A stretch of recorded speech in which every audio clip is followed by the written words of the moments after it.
Good morning, everyone. Good afternoon. Good evening. How are you all doing? My name is Amanda Ellis, and a very warm welcome to my channel.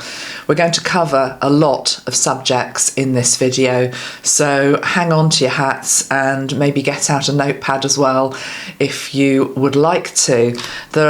I'm going to be touching on a lot of the things that are happening in the world at the moment, but I'm also going to be trying to give you some context with regards to why they are happening. That doesn't mean that I am negating the difficulty that is being faced at ground level, but my guide, Archangel Metatron, often gives us a bird's eye view so that we can start to understand the context of why certain things are happening. I also always try to give you some practical guidance and spiritual support, as well as the context with regards why certain things are happening.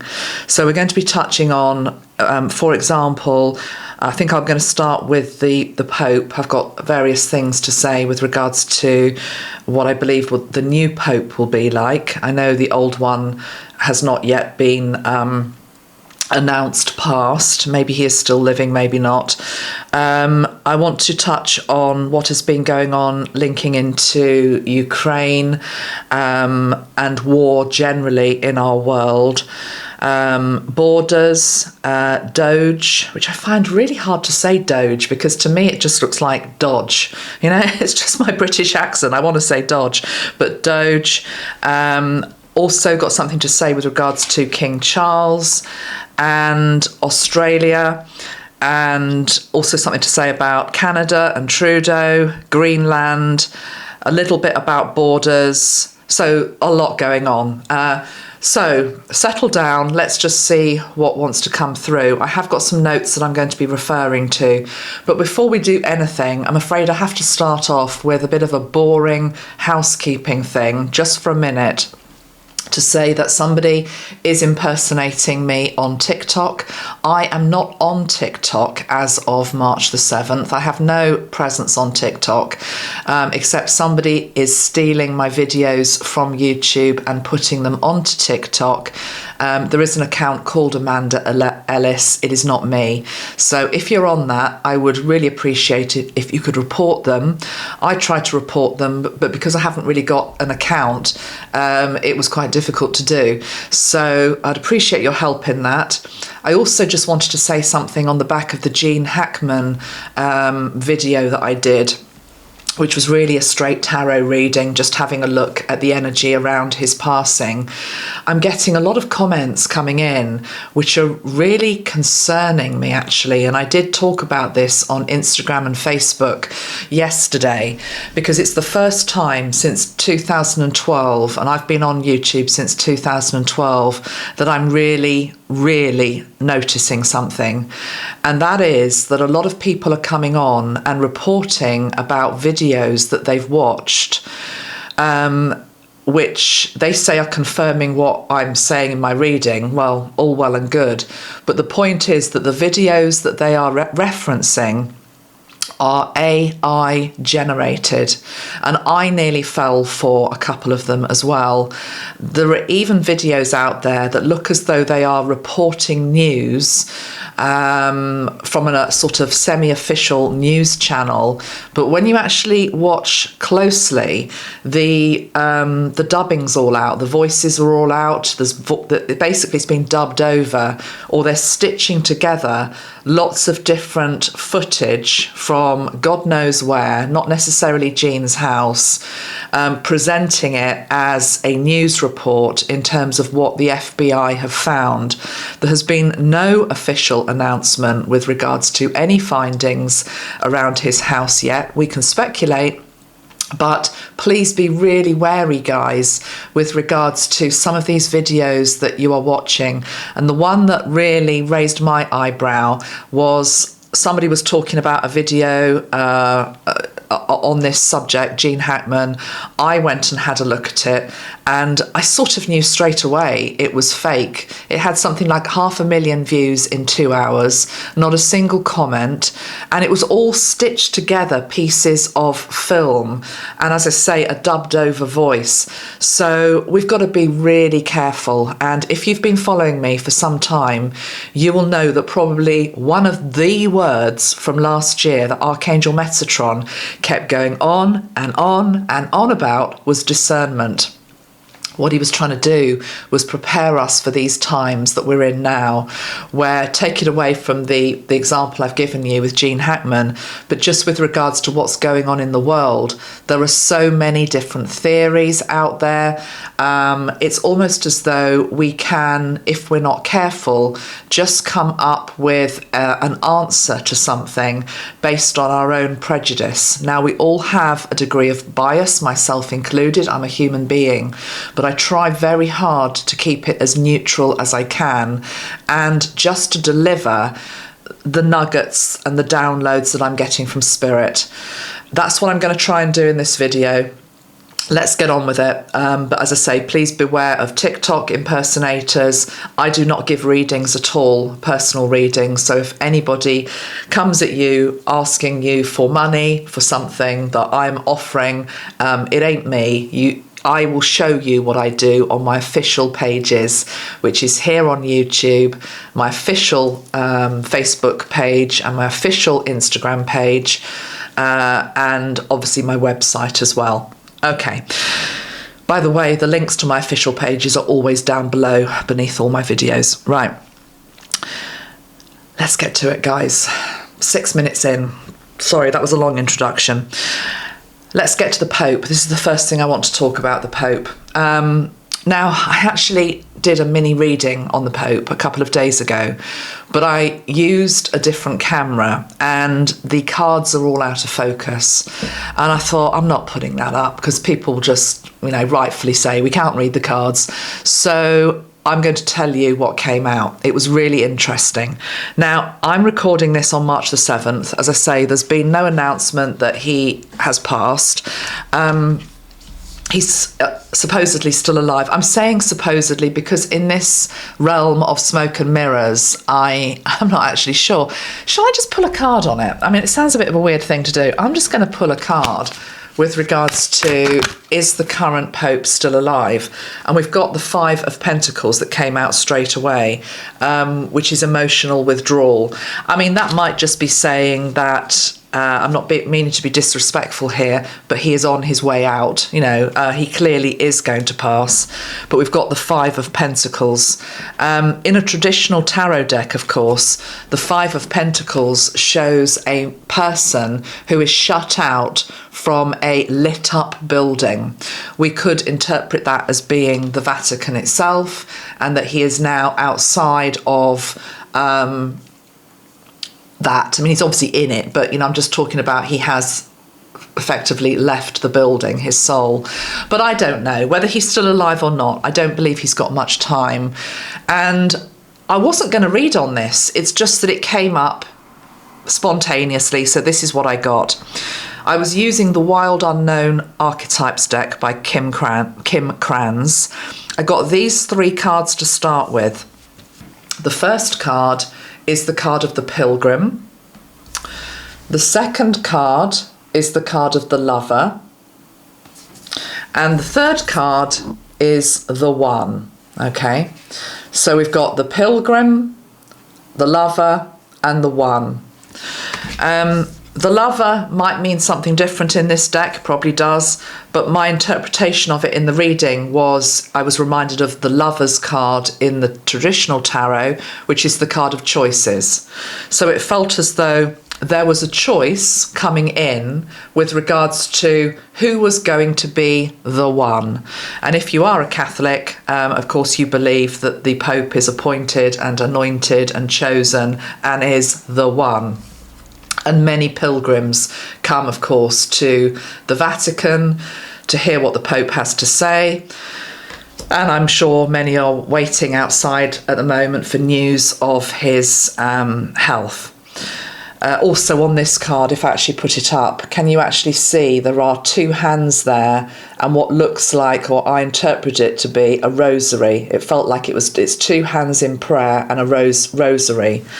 So straight away, I knew that the cards wanted to talk about the Pope. The next card I got was really interesting because it was alluding to who was this one, who was the next one. And we got the card, which is the shaman. And I found this fascinating because what it said to me is that the next Pope, if you look at the card, it's sort of indicative of the Milky Way. We also have the energy of skulls. There is a snake, and of course we are in the year of the snake. There is a hand reaching out, but more than anything, it reminds me of the Milky Way, the cosmos, our origins, and it led me to think that this new Pope is going to be more open-minded and more progressive than any other Pope has been up till this point in time.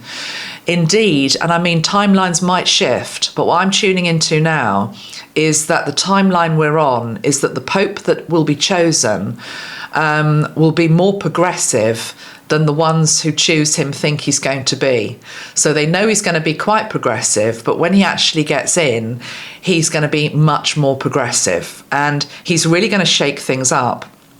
Now, another card that came up was the card of Apocalypse. Okay, Apocalypse. And this came next to the card of the Shaman. Now, when we look at what Kim talks about with this card, and I'll go straight to the book, it says that Apocalypse is about truths that have been kept in the dark, that are to be revealed, that are then seen and witnessed. And it says, so it's bringing things from the dark to be revealed. It talks about there being a period of despair and grief that follows. But from that period of grief and despair, with regards to what has been revealed, regeneration comes from the wreckage of the revealed truth. It says the old narrative breaks and a new story forms. Apocalypse energy is similar to a forest fire's devastation for the sake of regeneration. The veil lifts and we see who and what has been hiding. From the nakedness of the truth, a child is born. Interesting, it says that. From the nakedness of the truth, a child is born. That reminds me of the energy of Jesus anyway. Have faith in the process. Hold on to your centre. That is the only way. Yeah, and it says here, all kinds of things will be revealed during a time of apocalypse, from the big global lies to little white lies. So, this is clearly a nod to various things. What the church has kept hidden is linking into child abuse, potentially worse, that has been covered up within the church. We know this has been going on, but the scale of it, I think, is going to be devastating when people truly understand where maybe the power and the wealth has come from. Also, though, I feel, because I got this card, the vision, because this Pope is, I actually felt he's going to be a good guy. I got quite good vibes. Sorry, this card of vision, can you see it's got two owls? And the owls reminded me of wisdom, but particularly feminine wisdom. And I think some of what is to be revealed will be the secrets that have been hidden with regards to feminine power. Probably the healing ability. I want to say of the two Marys. As I'm looking at this card now, can you see there's two sets of hands there? And the power of Mary Magdalene, the power of Mother Mary as healers in their own right, particularly Magdalene energy. And I have channeled this before in previous Mary Magdalene videos, that I felt that she was the one who helped to heal Jesus. I'll just leave it there. I don't want to get too into it in this video. But the power of the feminine, let's just put it that way. secret gospels that have been suppressed, that will come up and will be shocking. And the last card that came up with regards to this revelation, with regards to the Pope, is the seed. The seed. So I really feel as though this new guy is going to be much more progressive. He's going to shake things up. He's going to be a Pope for the times that we live in. I'm hearing he's going to be the Pope that we need. Whether you're a Catholic or not, you need somebody who is very strong as a leader during these times, whether it be linked into religion, politics, or anything else. Now, we can argue about what does strength look like, but we need somebody who is built for these times. So I feel as though the new Pope is going to be good, or certainly an improvement. Okay, so that's what I want to say on the Pope. And the other thing that's interesting, of course, we are into Lent right now. We just had Ash Wednesday, we're into Lent, we're in the build up to Easter. What is the Catholic Church going to do in this period, this corridor? Because they have an ailing Pope. I don't think he's going to be well enough to be wheeled out come Good Friday or Easter Sunday. I mean, that really would be a resurrection moment. I just can't see it. So is he going to pass some point in this corridor, and then there will be almost like a form of rebirth moment for the church in some shape or form, because something has to be delivered to the masses on Easter Sunday by someone. And I'm just tuning into what would that energy look like on Easter Sunday. At the moment, it's very veiled. I can't really see it. But I just know that what is coming feels better than I was expecting to feel with it. Okay. There's also something about the lunar eclipse coming up next Friday that seems to be linked into the Pope as well. Whether something is revealed at that time, whether he passes at that time, whether his health takes a further dive at that time, I don't know. But anyway, sending love to him on his journey home. And let's move on to the next thing I want to talk about. I'm just going to have some water. It's first thing in the morning. I'm doing this early before my cleaner arrives, actually. So let me have some water, get my throat ready. Okay. What should we talk about next then? Okay. This is under the headline Reshaping the World. Okay. And it's particularly in relation to borders. It particularly applies to certain countries and certain borders around the world. I'm being drawn to the Middle East before I say what I want to say. The Middle East, Greenland, Russia, Ukraine, possibly. I don't know my history well enough there, but it would make sense that it's there as well. But this is what I heard from Spirit anyway. By Spirit, I'm talking Archangel Metatron. Very clearly heard him say, this is context, don't get triggered. Agreements made post-war may not be meant to last into new earth. We need new agreements for new times, right? I'll reread that. As I say, get out of the emotion of the border and what has been, and just think about it from a higher perspective, a bird's eye view. Agreements made post-war may not be meant to last into new earth. New agreements are needed for new times. This makes sense, really, if you can take the emotion out of it and you think about any negotiation that takes place immediately, for example, after a war, where emotions are very heightened, there is extraordinary woundedness on all sides, there is pain, there is trauma, there is shock, there is also the energy of just wanting to try and get things back to normal, whatever the hell that means, yeah? Get the world back to some type of semblance so we can just get on and try and rebuild and try and regenerate and try and put what has happened behind us to a degree.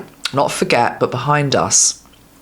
So agreements are made in that environment, in that energy. You then go 100 years on, 200 years on, 300 years on, because as I said, I don't want to be too specific on what borders Metatron's meaning here. We can, hypothesize, but he just said borders generally and agreements generally.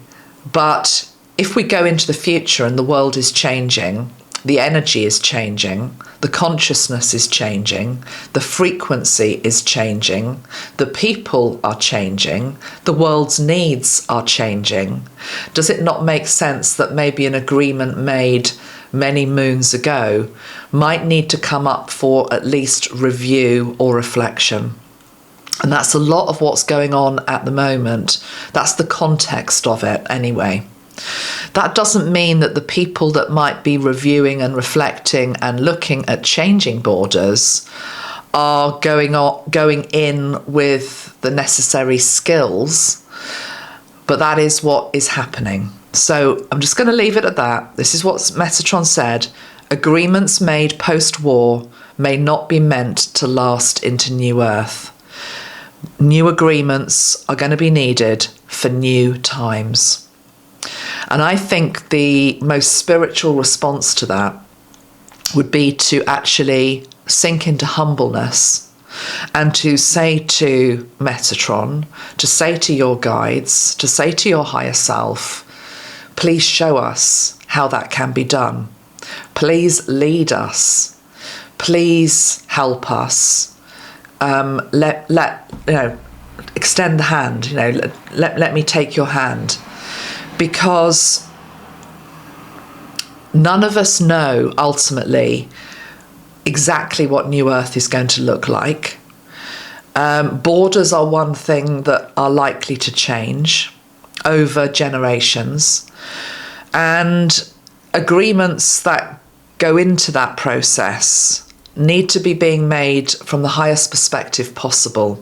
I think what's happening now at the moment in our world is we are nowhere near the finesse or the delicateness or the grace that needs to be present for new negotiations and new agreements to be made.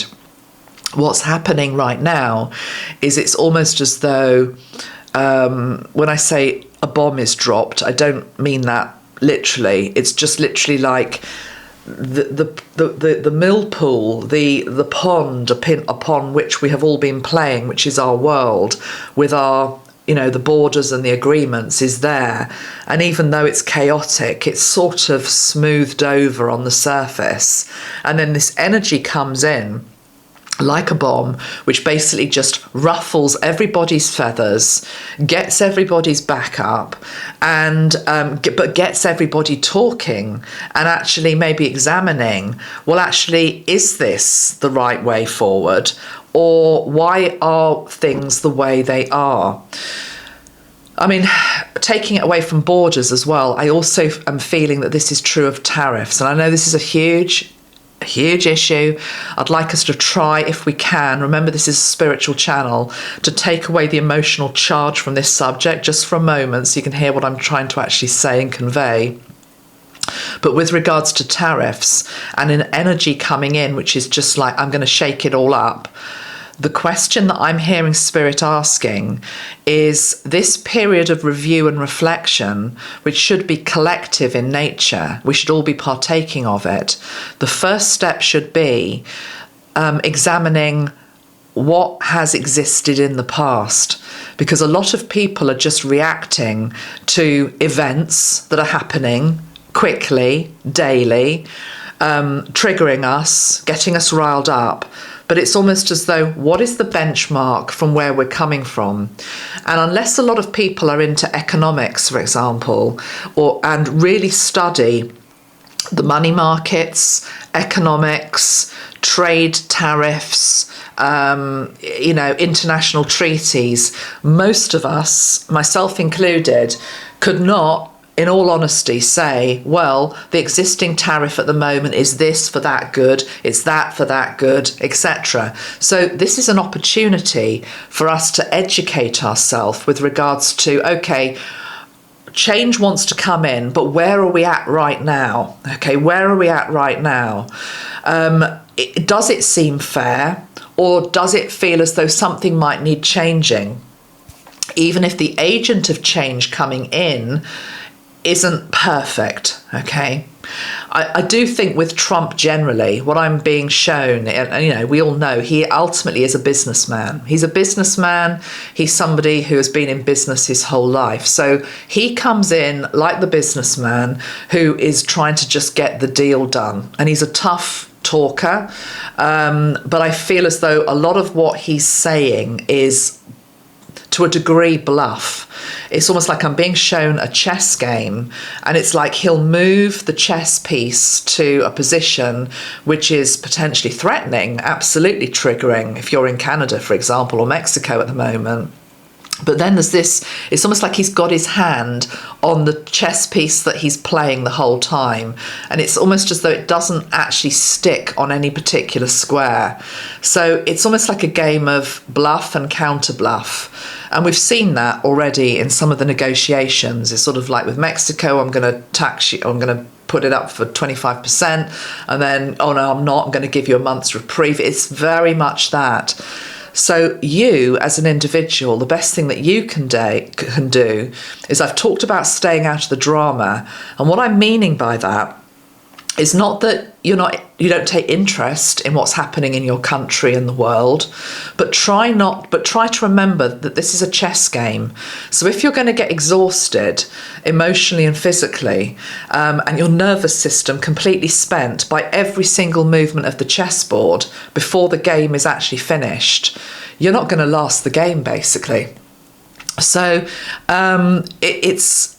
we can be a bit like a punch bag if we're not careful, taking it away from Trump, putting it into any other situation in the world, just events that are moving very, very fast, stories that are coming, stories that are leaving, then another story comes, whether it's politics or something awful that's happening in society. If we are responding to everything and invested in it to the degree where we are off balance ourselves emotionally and physically, we're not going to last the game, okay? So seeing it from a higher perspective in terms of this chess game that's being played with players, not just Trump, but others who have got differing degrees of ability, okay, put it that way, to be able to make the moves that are required. But also realising that these are times which are literally just about shaking everything up. Because to a degree, old agreements, old treaties, whether it's borders, tariffs, whatever, or the way that government is spending money, needs to be examined. That doesn't mean you need to necessarily approve of the way it's being done. It just gives the context for why it is happening, yeah? So really try to stay out of the drama of this. And I did put up a little short video a few weeks ago where I shared that I had been given the metaphor with regards to Trump of the glass table by Metatron. And what I was shown was this glass table, and Trump basically has this almighty great big mallet. It's not really even a hammer, it's a mallet. And he smashes the glass table, and the glass table represents old paradigm, okay? It represents old systems, old structures that are up for review, okay? That are up for review. Now, the way it's being done is maybe very indelicate, maybe not particularly graceful, but the thing is, this mallet that has to come down to shake everything up would never have been struck by somebody who was more of a lightweight, let's put it that way, in terms of a boxing analogy. So I said to you, get out of the way of the splintering glass. And lots of people were saying, well, how do we do that? And I understand that, because I'm not negating the difficulty when old structures are examined, reviewed, maybe thrown out. Because what we're in right now is the energy of chaos. And chaos precedes any great change.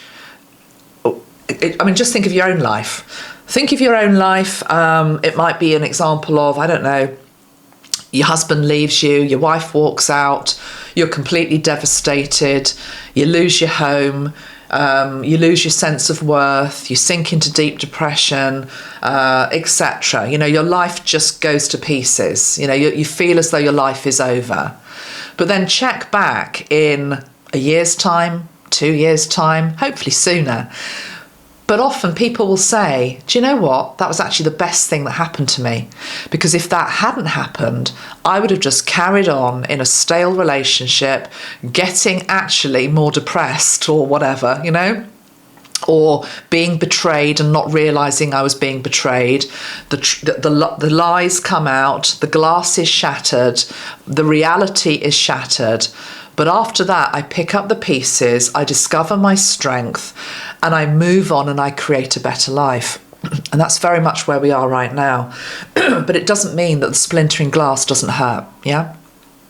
Certainly with regards to something such as Doge, the Department of Government Efficiency, I think it's called, isn't it?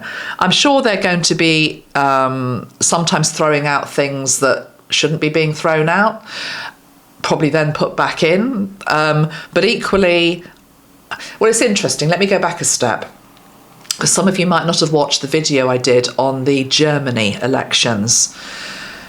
And it doesn't matter for which person this particular message came up, because it wasn't really about him or her.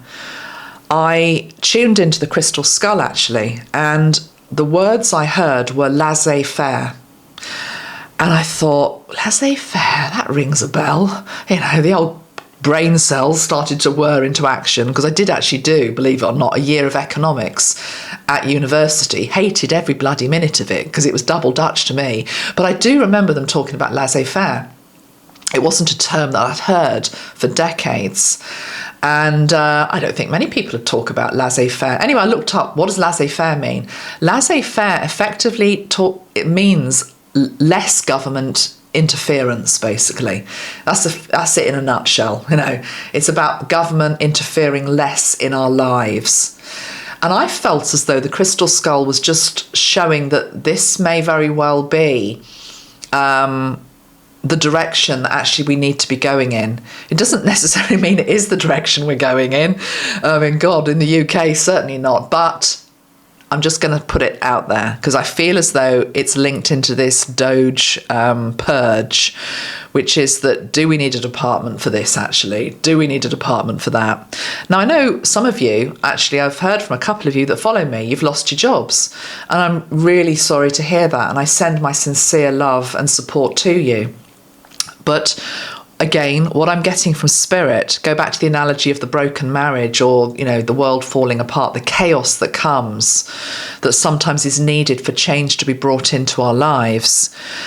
It actually is from a higher perspective. Take the emotion out of it, take the triggering out of it. From a higher perspective, it's an opportunity to learn new skills and broaden into something else. Do you know, years ago, I won't say what job it was, but at the end of the job, I hated it, the last year of it. And I was just, you know, counting minutes till 5 o'clock and I could go home.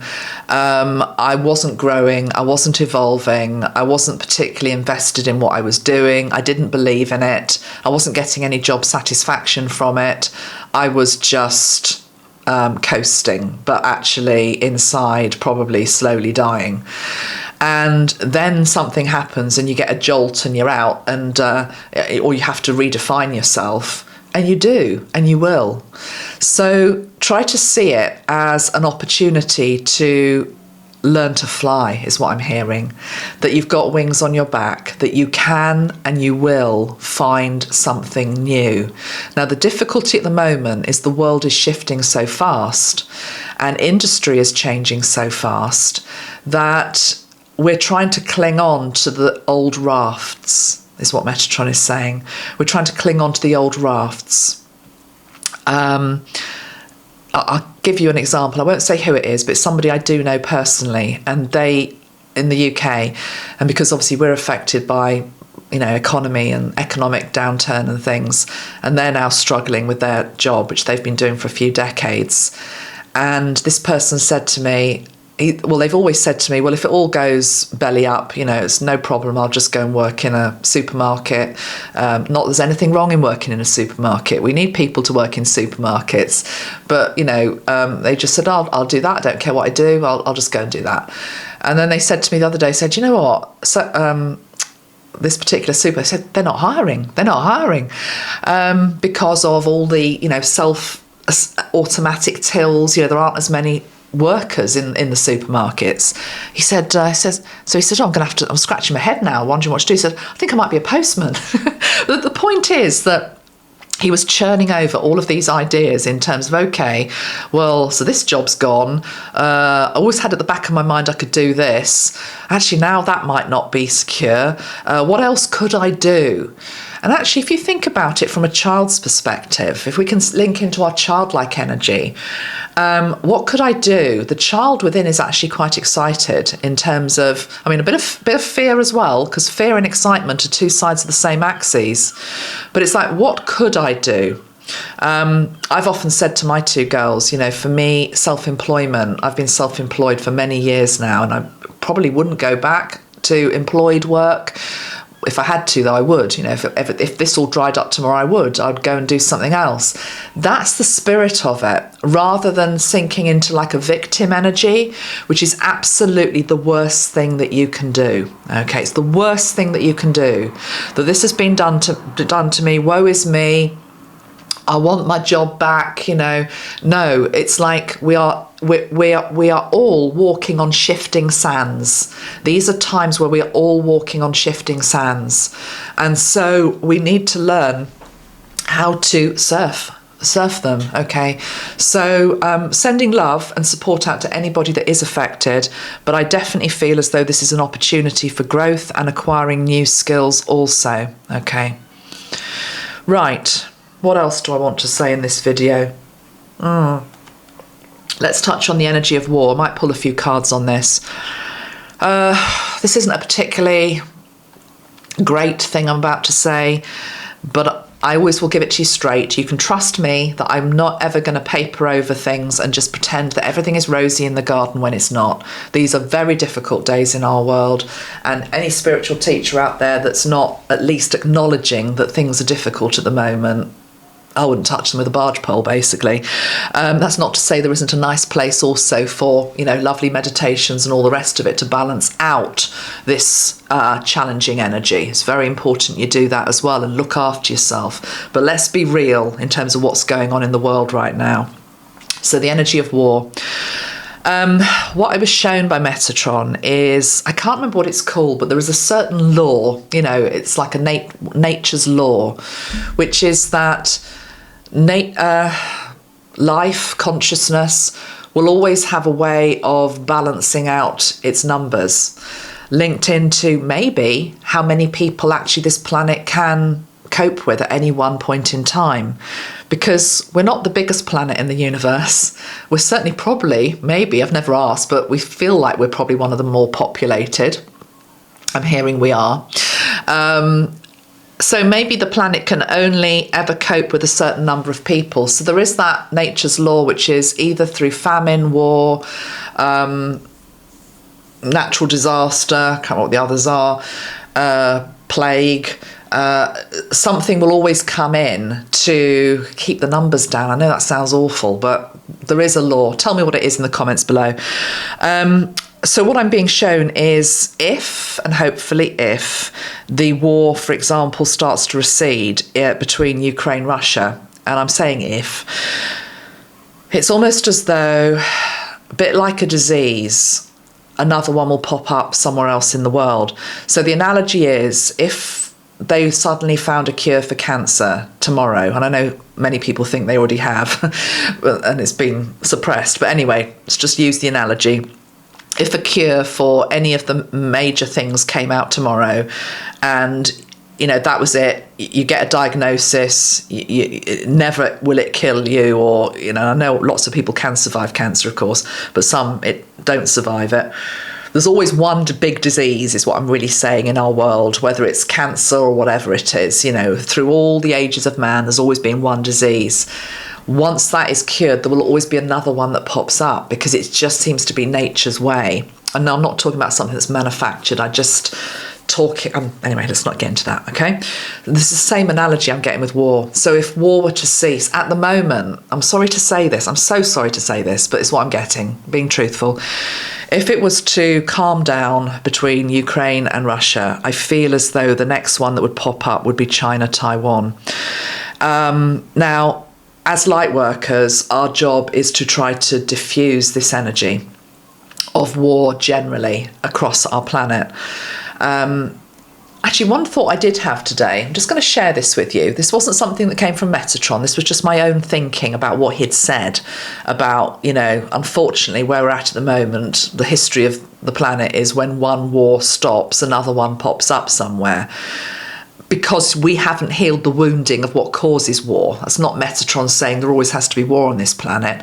Metatron is trying to get us to the point where we look at the causes of war, which start within us. But because not enough of the collective have looked at their own hatred, aggression, etc., we're getting war will still pop up like a boil or a spot on another part of the planet because we haven't healed it. So that's what he said. But my thoughts were, if you'd watched my world predictions video, I said something along the lines, I was talking about declining birth rates around the world, which is a issue going forward for many countries. More people are starting to talk about it now, but it's projected that the world population is going to become less over the next few decades. I just wondered whether that might be actually something that could then negate the instance of naturally occurring things that happen to bring the population down to a level that the planet can sustain. So yeah, that would be interesting just to monitor. If we fall below a certain number of people, does that actually help reduce the likelihood of these things that seem to just keep occurring? As I say, whether it be plague, war, famine, natural disaster, as ways that keep the world population down. I don't know. Just that was a thought I had anyway. Oh, that's interesting. That was just that was just a blast of Archangel Raphael as I said that. Coming in to bring some healing. I've got a meditation playing in the background that I know you can't hear. Right, what else do I want to say in this video? Just a couple of other things.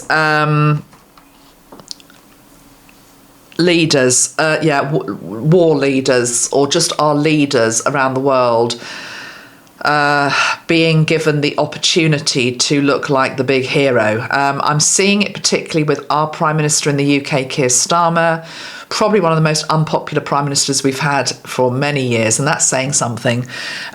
Universally disliked. I'm sure some people like him, but not many. But he's very plumped up and full of himself because he's on the world stage trying to negotiate peace and all the rest of it. The question is who's he doing it for? Who is he actually doing it for? And some would actually argue, of course, that it's not actually about promoting peace. It's about actually extending the machine of war. He's basically said he's happy to send troops in, UK troops, which is a laugh because we've hardly got any. But the point is, I'm just seeing it as, it's more coming up as a flare, like an SOS flare, like a boat would send out, which is just that don't forget who they really are. So when they're plumping themselves up as this sort of big hero, because leaders love a war. I hate to say it, but it's true. That's what I'm getting. Because the consciousness of most of our leaders across the planet at the moment is not particularly high. We can change that when we change our own consciousness within ourselves, and then we will have better leaders with higher consciousness. But they reflect us, unfortunately. So it's this thing about don't be blinded by the smoke and mirrors, and tapping into almost like a jingoistic type of energy is the oldest trick in the book to help you forget all the other can of worms that everybody was actually looking at and worried about before they were given the opportunity to stride across the world stage and reinvent themselves as some sort of hero, don't fall for it, really. I mean, I suppose from a spiritual perspective, what do? We send them light. We ask Spirit to help guide them so that they can get us out of the mess that we've got ourselves into. But equally, that they don't, they're not allowed to just forget what actually is needed back at home, what needs attending to back at home as well.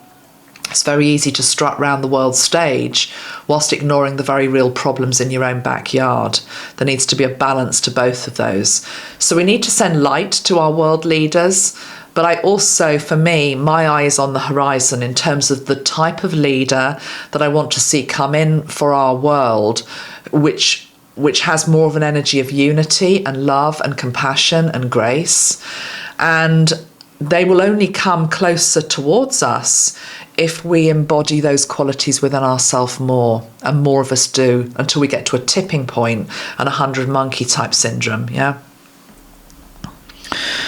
Okay. I did see the footage of Justin Trudeau last night crying on TV. He looks really broken. There's much that could be said there. I mean, in many ways, he has resigned. He will be stepping down. You have got an election this year. We're not getting a lot of news here. And I must admit, I haven't had time to really look at Canada and what's going on.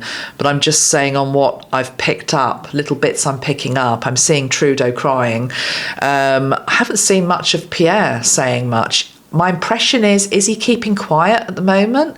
I feel as though he's just trying to keep it zipped a bit because he's sort of waiting to see what Trump does. He doesn't want to, what I'm hearing is he doesn't want to stain his copybook before he's even got into power. That's assuming he wins. That's definitely what I'm feeling. He doesn't want to stain his copybook with Trump before he's got into power. So in many ways, though, I mean, if I was a Canadian and he was my potential new leader, I would be wanting him to step up now and say things. But maybe he feels like he can't, or he's just letting Trudeau take the rap of it. I think that's what he's doing. He's just letting Trudeau take it. And Trudeau, for whatever reason, feels as though he's falling apart in front of our eyes.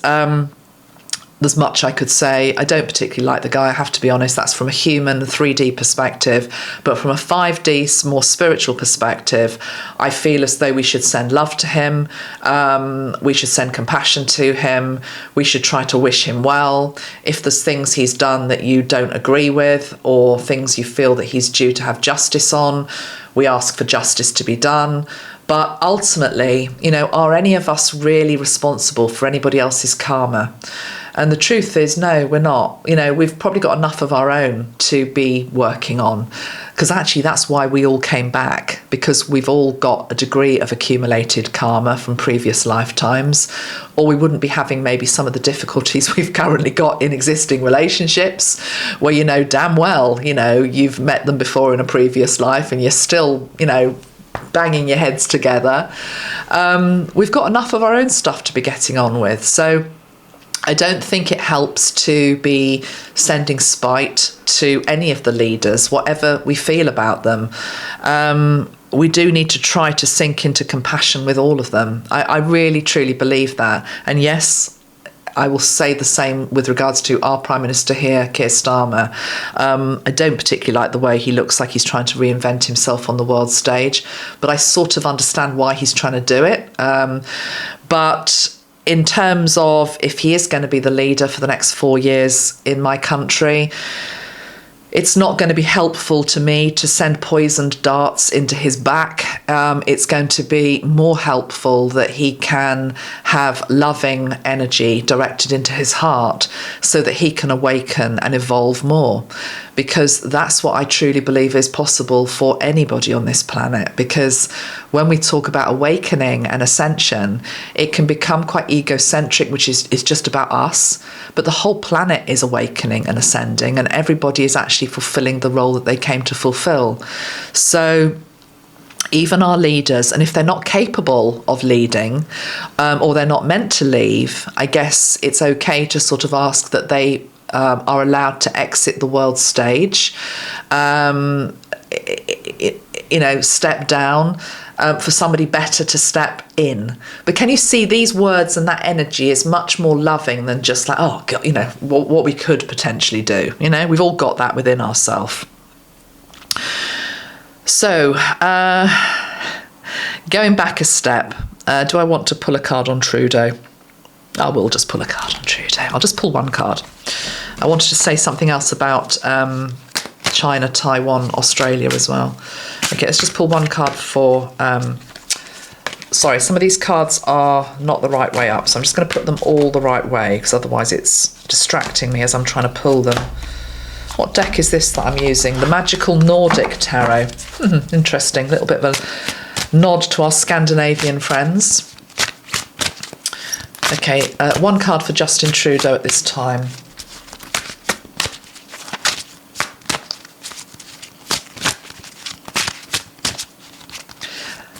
Completely and utterly out of his depth is what I'm hearing. He's like he's caught in the headlights type energy. We've got the Knight of Cups, dreamer. He's it's a knight, not a king. Got the Ace of Pentacles on the bottom of the pack, which is luck. He'll do very nicely, thank you very much, when he leaves politics. Whether he gets a backhander with regards to money, I don't know. But the Knight of Cups is him. He's a bit of a... I'm just talking about his energy. It's just like a bit of a floaty dreamer, a bit ungrounded, actually. I feel like he's quite ungrounded. Well, he is. I feel like he's very ungrounded at the moment, very floaty, sort of like here but not here. And he's got the rainbow above his head, of course, because he's into all of that, isn't he? Everybody's rights, and I'm not saying anything about that. I remember seeing something where he was talking about all the different rights that, and a lot of them I hadn't even heard of, I have to be honest. Knight of Cups. Look at it. It's like he's looking down at the ground. He's not looking up. He doesn't know what to do. There's a polar bear in the background. That's the nod to Greenland. He does not know what to do. He's actually got 3 fishes in front of him, which reminds me of the miracle of the feeding of the fish and the loaves. But there's no miracle about to happen here, because he's out, basically. But I feel like he'll do all right for himself. They usually do. Look at Tony Blair. Oh yeah, made a lot of money.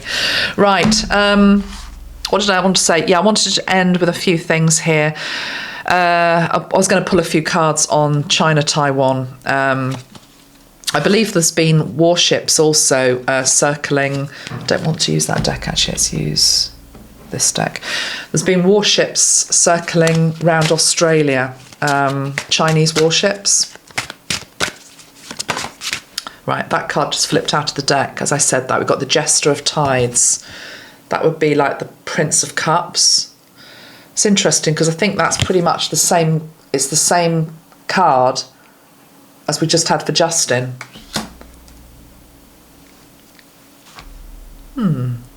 Interesting. So Canada. Don't quite know what that means, but let's just carry on. So we need to be sending light to diffuse the energy of war. I don't feel as though China have got they're about to pounce tomorrow. It just feels very opportunistic. It feels a very opportunistic energy. We've got the 3 of Fire on the bottom of the deck, hot air balloon. There's a lot of these are the balloons that they sent up, surveillance balloons. Spying, basically. Spying. These warships are spying as well. It's very opportunistic. Yeah, it's like a red energy underneath the balloon. China. Why did that Jester of Tides jump out, please? With regards to China, Taiwan, Australia. It's interesting. It's like I can't divorce... Is that my phone? I can't divorce the 3 countries from each other. It feels as though they're all tied together. If something were to kick off between China and Taiwan, Australia, I feel, will be pulled into it, whether they like it or not. That's just intuitively what I feel. It'd be very hard for them to stand back and do nothing, let's put it that way. Even if it's just a case of their bases being used or... but why have we got this gesture of tides? What is this about, please? The Stranger of Gardens. The Seven of Tides. Yeah, it's all very sneaky type energy. I mean, more than anything, just look at the cards. You know, I'm just feeling it's surveillance. This feels like AI energy, AI surveillance. It's robotic. This is another red balloon. What's that song by Nana from 99 Red Balloons? 99 Red Balloons. That wasn't a particularly great song actually to reference. I think that's linked into nuclear energy, isn't it? I mean, God forbid anything like that were to happen. I'm not saying that, but 99 Red Balloons... I don't really want to read the words. I know what the song's about. That's also a nod to Germany as well, isn't it? It's all... It's what I've said. I don't feel I can go much further. We've also got the Seven of Tides. It's a can of worms. It's a can of worms. The whole China, Taiwan energy. I've got all those snakes. Got those snakes. Year of the Snake, all those snakes, all those jewels. This reminds me of a crown, which makes me think of Commonwealth, which makes me think of Australia.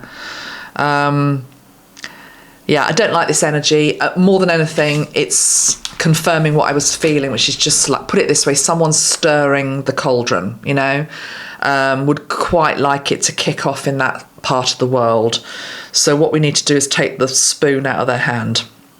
And who has got the spoon? I don't know. You know, it's probably a combined energy of powers that were, those that truly control the world. Let's have one card for Taiwan, please. It's that time of the year where you start to hear birds in my videos. The Two of Gardens and the Two of Tides are... I've never been to Taiwan, but I just get the feeling you're lovely people. I think I have got a few people that follow me from Taiwan. So there's a lot of love there. And I love this. Look at that. Wolves. Wolves are protective. You've also got two energies in particular that will fight and help protect you. Maybe one of those is Australia. I don't know. But I feel as though there is protection here for you. Two of Gardens, it's literally like you're on a tightrope. You're not sure what's going to happen. I can't imagine it. It's although actually there was a Russian warship in the English Channel. I live by the English Channel. I didn't actually see it, but I could have seen it if I was looking at the right time. Went past the other day. Same sort of thing. It's sort of like just keeping you on your toes. You know, we can see you, you can see us. You know, don't get too cocky. It's that chessboard. It doesn't mean that the piece is going to be placed onto the particular part of the chessboard. It just means that there's a lot of manoeuvrings. It's also a time that I'm hearing where we are finding out who is really on our side and who really isn't. Who's on our side? Who supports us and who doesn't? Who's there for us in our time of need?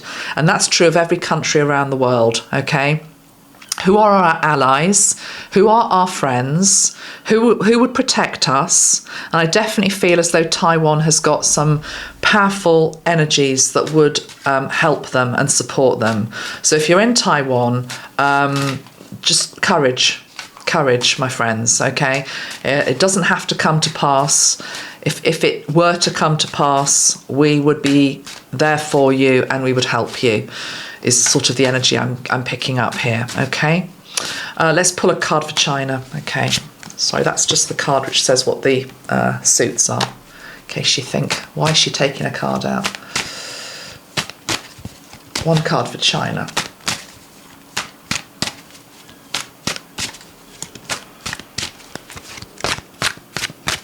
No card wanting to come out for China, interestingly. I got about 4 there, I don't want 4. One card for China. Is there a card for China? Thank you. Is there a card for China? Ace of Wands, Batman energy. I always say it's Batman energy, that card, because it just reminds me of, well, obviously it's a bat, just reminds me of Batman. Batman. Adam West was always the best. I've rhymed. What I want to say, I mean, looks a bit lethal, doesn't it? It's like a lethal energy. Bats come out at the night. Oh, bat. We're back to COVID days. Where did it originate from? Yeah, all of that, isn't it? Is that a bigger threat, actually? That something can be unleashed again? Hopefully not. Cancel, clear, delete. We've got the Ace of Wands for China. And we've got the King of Winds on the bottom of the deck. Yeah, very cold. It's a very cold, calculated, clinical energy. King of Swords with the Ace of Swords. Clinical precision. Deadly strike. Ruthless. Not in the heart. I'm sure lots of Chinese people are in their heart. I'm talking about the leadership. Ruthless energy is what I'm hearing. Yeah, and I've just split the deck and got strength. They would quite like to show their strength at this time. So a lot of what a potential invasion would be to show our muscles, to show our strength. We're back to old, patriarchy again. Let's pull a card for Australia in relation to what I'm talking about here. Australia's role, involvement with regards to any escalating crisis in that region. Got the Seven of Winds. That's not very good. That's a card of deceit and treachery.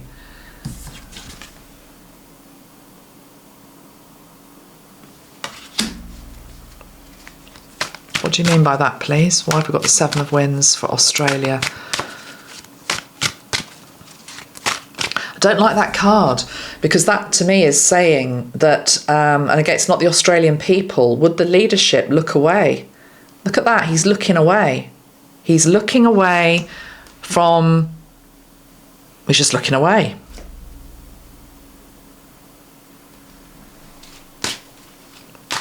What can I have clarification, please, on the Seven of Winds for Australia, linked into any escalating chaos? So it's like chaos or crisis in that country.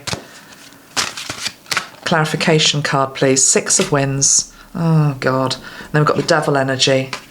And the Eight of Tides. I really don't like this energy. Oh, God.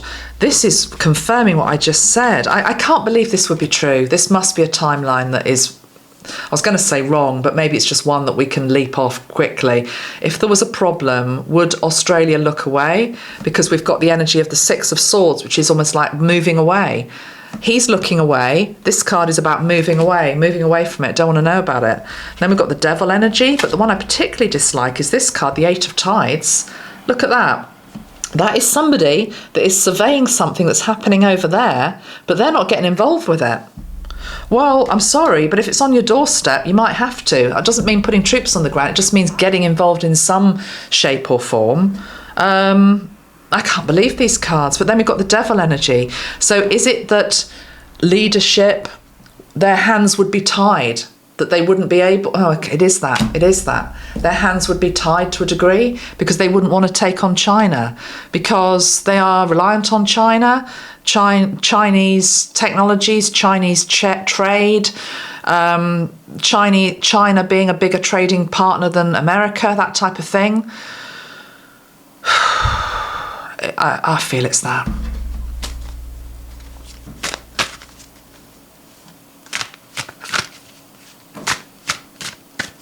There's something, I've got the energy of death. There's something I've been watching, I've been referencing Lord of the Rings and The Hobbit, watched it all back to back recently. There's many references in those books and in those films to kingdoms not wanting to get involved with a fight. And it's usually because don't want to get involved with the fight because it's not my fight, or you didn't help me last time, so I'm not going to help you. But in the stories and in the films, the kingdom that feels like that always ends up actually realising they have to get involved because it's for a greater good, basically. You know, it's a fight between good and evil, darkness and light. And actually, if you choose to not get involved, you basically get decimated and taken over. I'm talking about the books. So I think that would be interesting to watch Australia if something does kick off with regards to China, Taiwan. And yeah, I'm hearing their hands would be tied, but something would have to give there, wouldn't it? Something would have to give there. There's something sneaky about it, though, almost to the degree whereby, and I know this is all hypothetical because nothing has happened yet, but it's almost the type of thing where they would say they were going to be doing something, but then not do it. Something like that. But as I say, that can all change. That can all change.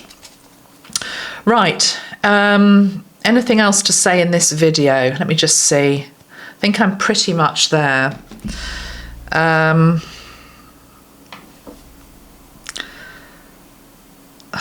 not going to go there with this. I was going to say something about King Charles, but oh God, I'll just go for it. I've said enough in this video already. I'll probably have to turn the comments off. King Charles, just a couple of points here. I'm being shown the difference between him and the late Queen. So I'm going to put it as nicely as I possibly can.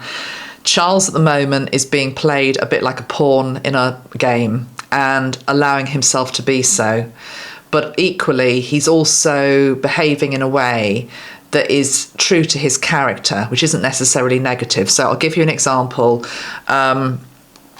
There's been a lot of criticism in the UK because he's done a lot for helping to acknowledge the observance of Ramadan in the UK. There's nothing wrong with that, absolutely nothing wrong with that, because Charles has always been interested in other faiths. So he's being true to who he is. It's no surprise to me that he's doing that, because he's about trying to be inclusive and talking about other religions and other belief systems and building bridges.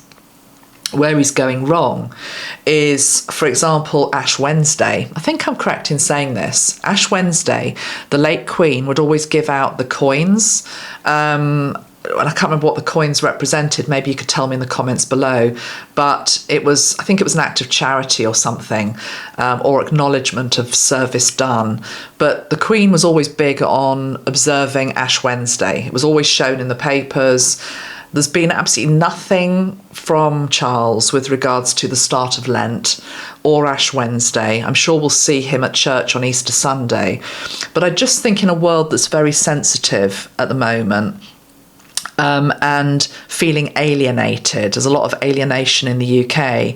I think it's a bad move to have just acknowledged Ramadan and not acknowledged Lent also. That would have been the bridge, to have acknowledged both. But just to acknowledge one, I think irks people. He was also used a bit as a pawn and a prop for Zelensky. Zelensky came and was photographed with him. I just don't think the late Queen would have done that. I think not in the middle of negotiations. It's not saying there's anything wrong with Zelensky, or I'm not getting into all of that. I'm just saying that in the energy of negotiation, to not present as taking a particular side would have been probably the late Queen's stance. So I think he's being used a bit as a pawn. I know Trump has offered a second state visit. Starmer has offered Trump a second state visit, and there's calls here for that state visit to be cancelled. I can't see that happening. I mean, it won't be cancelled is what I'm saying. I mean, unless literally all war breaks out everywhere, which I don't think it's going to, hopefully. There will be a second state visit, and it will be contentious like the first one was, and there will be people who are protesting, and there will also be a rally of people that do support Trump in the UK. So, but yeah, I just feel as though he's being used as a bit of a pawn at the moment. Let's just pull a couple of cards for Charles, and I'm going to go to a different deck, and then I will sign off and get on with my day. Okay, so let's just do 2 cards then. That's my cleaner just arriving, so it's probably a nod to the end of the video. 2 cards for Charles. Let's just see how we're going with Charles. Yeah, we've got the card of movement, choices and decisions, card number 2. And we've got rest and rejuvenate, which would be where he is at the moment in terms of his health.